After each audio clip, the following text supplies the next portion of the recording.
Okay, ഇന്ന് നമുക്ക് ഭക്തിസാന്ദ്രമായിട്ട് അമ്പലത്തിൽ പോകാം. ഇന്നത്തെ ട്രാൻസിഷൻ ഡിഫറെൻ്റ് ആണ്. ഞാൻ ഇങ്ങനെ തിരിയുമ്പോഴേക്കും ട്രാൻസിഷൻ വരും. ഓക്കെ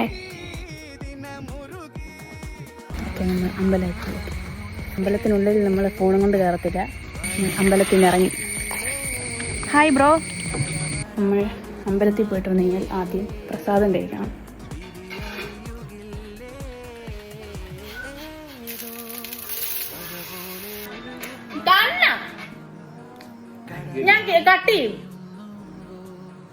ഞാൻ സാധനത്തെ കാണിച്ചു തരാം. ഓക്കെ,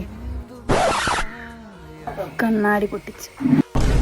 ബ്രോ ഹായ്, ഇതാണ് ഷിനി, നമ്മുടെ വേറെ ഫ്രണ്ട്. ഈ സമയത്ത് നമുക്ക് സുനിൽ ഉണ്ടായിരുന്നു, പക്ഷെ ഇന്ന് സുനിൽ ഇല്ല. ഷിനി ചിരിക്കുന്നത് വ്ലോഗിൽ കേട്ടാൻ പറഞ്ഞത്. വേറെ ആരും ഇല്ലാത്തോണ്ട് നിന്നെ വിളിച്ചു. നിങ്ങൾ മമ്മൂട്ടി ഫാനാണോ ലാലേട്ടൻ ഫാനാണോ? ഞാനൊരു പക്ക മോഹൻലാൽ ഫാനാണ്.